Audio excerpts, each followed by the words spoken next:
tenemos ya entre nosotros, yo quiero antes de presentar presentando a David, así que bienvenido David, gracias por venir, siempre es un agrado escucharte, pero quiero agregar una cosa a lo que decía Hassan, te agregamos no solamente porque vienes a hablar de salud, porque eres economista y puedes hablar de todo este tema, así que tienes libertad de hablar lo que tú quieras, ¿ah? Es columnista de CIPER también y estamos criticando a CIPER, pero da lo mismo. Oye, lo que quiero decir es un poquito de lo que decía Hassan. En el Banco Central de Chile, ¿qué está hablando el Banco Central? En el Banco Central hay una crítica permanente. Va alguien al Banco Central, está ahí como gerente o director y después se va a un banco de la plaza, y no al banco de la plaza para sentarse, va como director de un banco, cualquiera, el banco Itaú, hay una puerta giratoria común, sí, permanente entre empresas de retail, que antes de ser director del Banco Central o después, los bancos, las instituciones estas que ponen plata, que usted las contrata, etcétera. Eso pasa en Chile. Y cuando estuvimos en la convención, y perdonen que haga esta referencia, dijimos, eso hay que pararlo de alguna forma. Entonces dijimos, ventana de no contratación. Es lo que tú estás hablando. En Chile pasa todo el tiempo que gente que está en la empresa privada pasa a un ente público y si está en ese ente público pasa a la empresa privada. Algunos no tienen ni un problema, pero en el Banco Central, por ejemplo, sí tiene un problema, porque está manejando información, maneja datos, maneja decisiones que el público no conoce, que puede llevar al banco, a la empresa de retail, que ya tienen todos bancos, o a una empresa de asesorías, digamos. Entonces, en ese sentido, creo que sí, que existe esto, y cuando sí peraste esta crítica como en general, oye, perdón, pero entonces vámonos a la empresa privada, que está esta puerta giratoria. Vamos a esta pregunta con nuestro invitado hoy día respecto del Estado subsidiario, David de Brot, respecto de, bueno, el Estado subsidiario funciona con la contratación de empresa privada, de fundaciones, de particulares también, porque así está pensado el Estado subsidiario. El Estado subsidiario no funciona sin los privados. Y está muy bien, así está la Constitución. No digo que esté bien, así está, digamos. Entonces, es decir, hay una fundación que fue contratada, perdón, si no, no funciona el Estado, se cae todo. No hay ningún camino en Chile construido por el MOP. Ningún puente construido en Chile por el MOP. Todo lo construye la empresa privada licitada. A veces contrato directo. ¿Qué opina usted y qué nos muestra de esto? ¿Qué opina usted, economista grande, de los mejores que hay en Chile? Dele nomás. Bueno, gracias por la invitación. A ver, mira, respecto a lo del Banco Central primero, lo del Banco Central hay que entenderlo desde cómo evolucionó históricamente. El Banco Central, cuando se creó después de una misión del Fondo Monetario, era un banco que tenía un cuerpo directivo, ¿no es cierto?, integrado por gremios empresariales, por trabajadores, por técnicos, etc. Y eso se evaluó, lo evaluó más bien la derecha que dio el golpe militar en el 73, lo evaluó como un despropósito, como que estaba politizado, ¿no es cierto?, y lo transformó, entre comillas, en un organismo técnico. Autónomo, sí. Autónomo, técnico, etcétera, pero que la autonomía, la verdad, es que tiene bien poco, porque, tal como dices tú, circulan directores que vienen de la banca, vienen y después vuelven a la banca, pero también van al Estado a seguir las mismas políticas neoliberales. Varios ministros de Hacienda han sido presidentes o directivos o ejecutivos del Banco Central. Claro. Respecto del tema de la subsidiariedad, mira, la subsidiariedad entendida porque hay distintas interpretaciones de lo que es la subsidiariedad, o sea, podríamos hablar bastante de ese tema, pero como se entendió en la Constitución del 80, tiene que ver con básicamente que el Estado solamente participa en la actividad económica cuando los privados no le es rentable, no pueden, no quieren, hay seguridad nacional y no le interesa, no sé, cualquier cosa. Excepto, claro, cierto. Pero además una ley, tenés que pasar una ley, una empresa estatal, necesita un quórum. Claro, el proceso al revés, que es que participe el Estado, eso retiene unos filtros bastante grandes. Entonces, ¿qué es lo que pasa, por ejemplo, en el tema de salud? Sí. En el tema de salud, donde uno lo ve claramente, por ejemplo, es en las actividades de promoción y prevención, que desde el punto de vista de la rentabilidad privada, del lucro privado, son muy poco atractivas. No convienen por la promoción. Y no existe básicamente actividad en ese ámbito. Sí existe en el ámbito curativo, ¿sí? Porque el ámbito curativo tiene una mayor rentabilidad, ¿no es cierto?, cada una de las intervenciones. Si uno lo ve más bien por niveles de atención, es evidente que, por ejemplo, el sistema privado administrado por la ISAPRE, ¿no es cierto?, que las personas pagan porque se dé una cobertura integral que involucra distintos niveles de atención. En el sector privado no existe atención primaria, por ejemplo. No existe atención primaria. De ahí que venga esta política de este gobierno de universalizar la atención primaria, más allá de la evaluación que uno pueda tener sobre ese programa. ¿Por qué? Porque son espacios que los privados no les son rentables, no les son atractivos, y ese espacio es el que va ocupando el sector público. Ahora, evidentemente, porque algo escuché de la conversación y lo que planteaba Hassan, evidentemente si uno hace un stop en este momento, en un momento en el tiempo, tiene que dar cuenta de cuál es la capacidad de oferta que existe y cuáles son las necesidades que existen hoy día, no las que yo quisiera que hubiesen en 20 años más.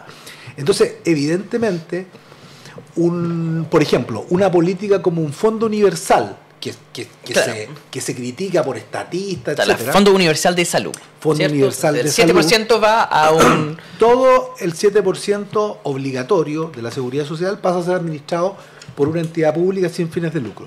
Pero evidentemente ese fondo le va a tener que comprar por mucho tiempo a prestadores privados. Eso es exactamente. Algo evidente. Esto yo creo que es clave. Es algo evidente porque la capacidad de oferta que tiene el sector privado existe, a menos que yo quisiera demoler las clínicas, ¿no o expropiarlas. ¡Oh, lo dijo! O expropiarlas. Pero fundamentalmente el problema es cuáles son las necesidades que hoy día existen. Y con listas de espera, con una serie de precariedades que tiene el sector público intencionadamente. O sea, aquí, por ejemplo, se habla poco de que durante 17 años de dictadura, ya que estamos los 50 años, ¿no es cierto?, del golpe, 17 años de dictadura, la dictadura se encargó explícitamente de destruir el sector público. Sí. Lo que hizo fue no invertir, invirtió cero, y por lo tanto generó las capacidades de unos organismos financieros, ¿no es cierto?, que son la ISAPRE, y por otra parte de dar libertad para que los privados invirtieran en salud. Pero, mira, David, ¿no es interesante que hay una comparación entre lo que estás describiendo en el sector salud y lo que pasó, por ejemplo, en el Ministerio de Vivienda? El ministro Montes está diciendo, textual, el Ministerio de Vivienda, el MINVU, perdió facultades técnicas. El Estado no tiene las condiciones para cumplir con las tareas de construcción de campamentos. Un Ministerio de Vivienda tiene que ser un lugar donde se forman técnicos, y acá perdió facilidades técnicas para hacerlo. Por algo están contratando estas fundaciones, y tenemos la vorágine de parte de la prensa empresarial y la derecha política diciendo ¿cómo es posible que están contratando fundaciones? Pero entonces, según esta lógica, debemos dejar de usar las clínicas privadas para suplir las necesidades de la salud. No tiene coherencia. Hoy día, no sé si sabes, este aniversario 75 de la creación del Servicio Nacional de Salud en Inglaterra, donde uno tiene un sistema centralizado, claro, financiado con impuestos generales, con los recursos de todos, y la salud se entrega directamente a las personas con instituciones estatales. O sea, no es solamente dinero público, sino administración estatal, que es un modelo muy distinto de lo que se propone acá, lo que existe en Canadá, en Alemania, donde las instituciones son privadas con dinero público. Yo creo que los dos sistemas, según la historia particular de los países, funcionan. La idea de eliminar la oferta privada en salud, ¿no?, y tener solamente gestión pública sería una cuestión que haría colapsar el sistema público en este momento, ¿cierto? O sea, yo lo plantearía como en dos niveles. Uno es que uno puede desear que la oferta y la capacidad pública permita absorber las necesidades principales de la población. Por supuesto. Pero eso es un proceso que hay que construirlo. Pero si tú piensas solamente en lo que demora construir un hospital, desde que es idea, o sea, desde que hay la necesidad de construir un hospital hasta que el hospital empieza a funcionar, pueden pasar perfectamente 15 años. Solo en un hospital. Tienes que formar profesionales, que son otros tantos años, especialistas, otro tanto más largo. Entonces, esos procesos de transición, en ese sentido, ¿no es cierto?, son largos. Y por lo tanto, si uno dice, mira, vamos a constituir un fondo universal de salud, terminando, entre paréntesis, un subsidio hacia los privados. Porque eso es lo que están haciendo, claro. El que las ISAPRES administren la cotización del 7% es un subsidio que ha existido durante 40 años de recursos públicos, de seguridad social, para crear una industria, ¿no es cierto?, que administra los fondos y que es la que ha hecho surgir el mercado privado de la salud. Eso es impresentable, eso no existía antes en Chile. Antes existía el médico con su consulta, arrendaba una oficina aquí en el centro, ¿no es cierto?, y tenía su consulta particular. Eso era el sector privado. Pero hoy día lo que tenemos son grupos empresariales, que eso es otra cosa. Eso, bueno, si uno lo pone en otra clave, ¿no es cierto?, eso es acumulación, son procesos de acumulación de capital en el sector salud. Exacto. ¿Sí? Es la diferencia en simple entre lo que ocurre en Canadá, donde hay instituciones privadas, clínicas privadas, Claro. pagado con dinero público, Claro. y situación en Estados Unidos, donde es instituciones financieras privadas Claro. que están pagando a las clínicas privadas. Claro. Sí. Mira, y el ejemplo que tú das es muy interesante porque no son tantas, pero hay algunas fundaciones privadas, obviamente sin fines de lucro, que participan en salud hace muchísimos años. La del cáncer. La del cáncer. ¿Cómo pero, se llama? por ejemplo, Pérez, ¿no? ¿López Pérez? Arturo López Pérez. Pero, por ejemplo, la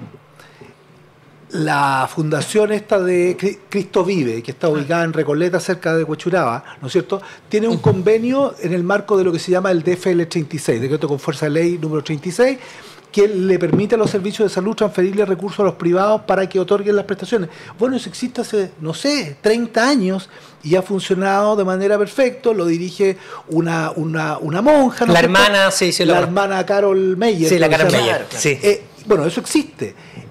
En Puerto Montt hay otra, en Concepción hay otra, entre paréntesis están los centros áncora de la Católica, ¿no es cierto?, de la Universidad Católica, que trabajan en La Pintana y en Puente Alto, con atención primaria. O sea, los consultorios son de fundaciones privadas. Entonces, ¿qué? Eso también hay que cortarlo. Mira, y yéndome al tema de vivienda. Mi padre trabajó durante la Unidad Popular en un departamento que tenía el Ministerio de la Vivienda, que se llamaba el Departamento de Desarrollo Social, y que lo que hacían era básicamente lo que hacen estas fundaciones. O sea, esa capacidad existía desde el Estado. O sea, hacer los estudios, hablar con la gente, ver las necesidades. O sea, eso es lo que hacen estas fundaciones. Eso hasta hacer trabajo con la población, Eso con sí. los comités de allegados, Sí. por ejemplo, que en ese momento no eran comités de allegados como los que hay ahora, era trabajar con las personas que vivían en el Sanjón de la Guada, Sí. en la orilla del Sanjón de la Guada, en la orilla del río Mapocho, ¿no Sí. es cierto?, para que entendieran que vivir en una cosa urbanizada, con luz, significaba tener ciertos niveles de conciencia que no existían en esa población. Desde eso hasta cosas más técnicas, como enseñarle hábitos de alimentación, etcétera, etcétera. Y eso era capacidad propia del Ministerio de la Vivienda a través del Departamento de Desarrollo Eso es Social. comunismo, perdóname. Claro, eso hoy Escándalo. día es visto así. Entonces, No, tengo que hacerte una corrección, porque tú dijiste que un hospital se demora 15 años. El hospital de campaña de Arturo Zúñiga en Cerrillos se demoró menos de un mes. no, pero yo me refiero Nunca hubo, nunca lo hizo. Puede ser, no sé. ¿No se acuerdan del hospital de campaña de Arturo Zúñiga en Cerrillo? El de Cerrillo. El de Cerrillo. No en Cerrillo, era acá en... No, sí era en Cerrillo, en el espacio donde estaba... No, en el Espacio Riesgo. No, el hospital de campaña que otro, prometió ya, Zúñiga en la foto Había esa que varios está, de sí, esos, que dijo que le iba a contraer para el COVID y que todavía estamos esperando. Eso, nada. Bueno, hay varios ejemplos de eso en realidad. Cuando hablamos de, vamos a llegar rapidito al tema de la ley corta y qué estamos haciendo, porque hay una crisis en este momento con las ISAPRES por el problema de la decisión de la Corte Suprema y que ellos tienen que devolver plata. Que la Corte Suprema dijo que no había que interpretar nada porque ya estaba clarita la sentencia. Pero pone en problema la viabilidad financiera de esas instituciones y se genera un problema de corto plazo, un problema inmediato. A largo plazo podríamos querer un sistema completamente estatal, completamente público, podríamos querer un sistema mixto, lo que sea. El punto es que en este momento la oferta es lo que es. Pero yo insisto en esto que la derecha acepta cuando son instituciones con fines de lucro de ellos. En el caso de este vorágine sobre fundaciones, cuando tenemos hasta CIPER diciendo que es increíblemente inaceptable que hay tantas fundaciones contratados, en el caso de fundaciones, si el Estado no tiene las capacidades, es evidente que van a tener que contratar a fundaciones. Y puesto que en estos sectores las personas que están trabajando, los profesionales especializados, son escasos, van a estar todos lo mismo trabajando. Entonces no es una sorpresa que un gobierno contrata fundaciones donde están trabajando militantes. En el caso del Ministerio de Salud, cuando van a una clínica privada, los médicos se conocen. O sea, vamos a decir, no vamos a pedir camas de la clínica Las Condes porque hay personas de la clínica de los Condes trabajando en el Ministerio de Salud. Es una ridiculez. Uno negocia los precios. Uno ve si está bien gastado el dinero, pero la existencia de un contrato donde compran de las camas de la clínica de los Condes es una obviedad, una necesidad. ¿En qué sentido podría ser corrupción? ¿Hay corrupción en el sector salud en ese sentido? ¿O en algún sentido? A ver... En el sistema público de salud existen distintas modalidades de flujos financieros del sector privado. Todos los días hay licitaciones donde se compran bienes o se compran servicios. Se compran medicamentos, insumos, pero también se compran prestaciones de salud. Claro.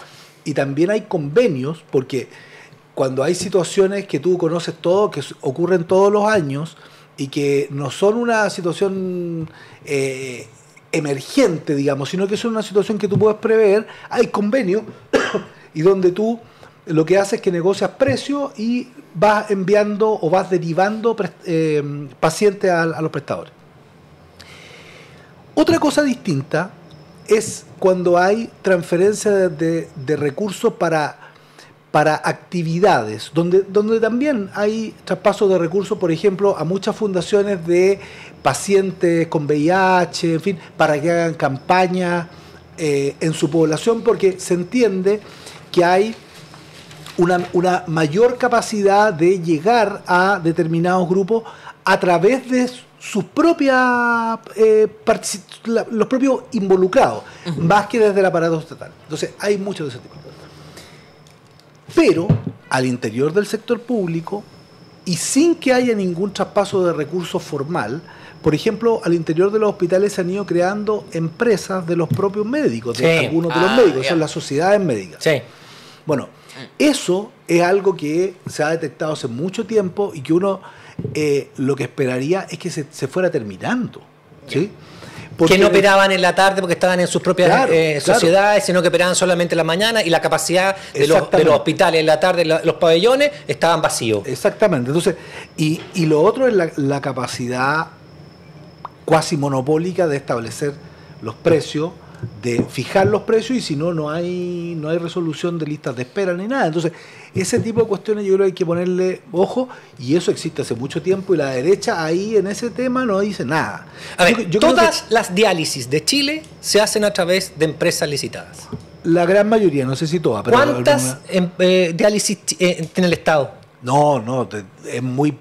¿Será un 10%? Escasa, pero mira... Ese es un fenómeno que existe a nivel internacional. Lo sé, pero es para explicar un poco lo que pasa, cómo funciona la salud, para que se entienda claramente. Muchas de las prestaciones se tienen que derivar al sector privado. El caso de la diálisis es un caso típico. Sí. Porque los oftalmólogos, ¿cuántos centros especializados de oftalmología tienen que contratar el Estado también diariamente? Es para que se entienda, para que conversemos una cuestión que sea común. Bueno, Esto es triste lo que está pasando en términos de la falta de claridad sobre esto. ¿Qué está pasando? Usted fue al Congreso, ¿no es cierto?, para conversar, porque hay agenda en este país más allá de las acusaciones de corrupción, que parece la única cosa que ocurre con la prensa. ¿Qué pasó en el Congreso entonces? ¿Qué dijeron sobre el avance con la ley Corta ISAPRE, este posible colapso financiero? Una pequeña anécdota. Por favor, nos encanta la anécdota. Ayer estaba invitado a la Comisión de Salud del Senado para opinar sobre el proyecto de ley corta y mi computador no hubo caso de que se conectara. Chuta. Y estuve todo el día tratando de arreglarlo, así que en concreto no participé. Pero mandé una minuta que yo tenía hecha y probablemente van a reagendar la participación mía. Queremos hacer una rifa para que comprarle una computadora a nuestro David de Brot. El equipo. Bueno, pero más allá de eso, voy a decir lo que habría dicho, digamos. A ver, la ley corta hay que entenderla en el contexto en el cual se da. Hay un fallo de la Corte que se dictó hace 7 meses, más de 7 meses. Que todavía no se empieza a cumplir. Donde no ha habido ninguna medida administrativa de parte de la superintendencia para que empiece su cumplimiento. ¿Eso qué significa? Significa que los precios que tenían que bajar, que tienen que bajar, no han bajado porque no ha habido una instrucción de parte de la superintendencia para que baje. A las personas se les sigue cobrando en exceso. No, y siguen aumentando los precios. Y a mí me llegó la carta hace poco. Además, claro, sobre... Adecuación me pusieron. Pero la rebaja que tenía que haber en función de la nueva tabla no se ha operacionalizado de parte de la superintendencia y eso es algo inaceptable. Es inaceptable que las autoridades de salud del país estén más preocupadas de lo que va a pasar con las ISAPRES que del cumplir el fallo en beneficio de los afiliados de la ISAPRE. Eso claro. Es inaceptable, no hay ningún elemento que lo justifique. Tampoco se ha dado ninguna instrucción respecto del pago de la deuda. ¿Ya? Sí, claro. Ahora, la ley de ISAPRE justamente a lo que va no es a implementar el fallo, más bien a lo que va es a... Te están llamando y dicen, te estoy viendo en la tele. Vamos a ver. Va a hacerse cargo de consecuencias que podría traer la implementación y básicamente es el impedir que quiebren. Yo ahí hice un análisis bien exhaustivo del proyecto de ley.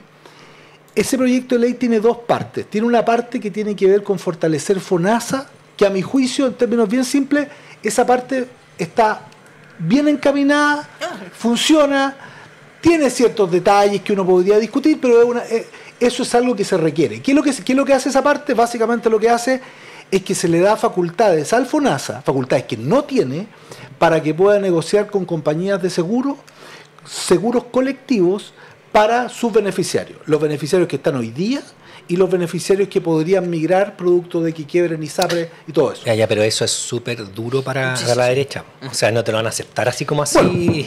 Bueno, pero es quitarle el foco ¿y cuál es la otra parte? al negocio de la ISAPRE si la gente se puede organizar en seguros colectivos.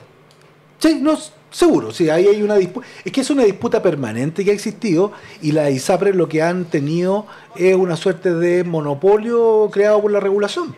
Y las compañías de seguro no pueden entrar a ese mercado, porque las compañías de seguro en la realidad lo que hacen es que tienen un seguro subsidiado, ¿no es cierto?, porque administran la cotización del 7% y además tienen un seguro complementario en un solo paquete. Y eso es un monopolio porque las compañías de seguro no hacen eso. Claro.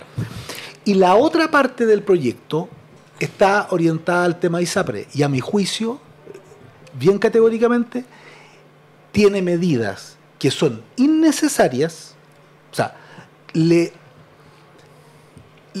da facultades que la superintendencia tiene. Ya, a las ISAPRES. A la superintendencia. La parte la parte que tiene que ver con ISAPRE.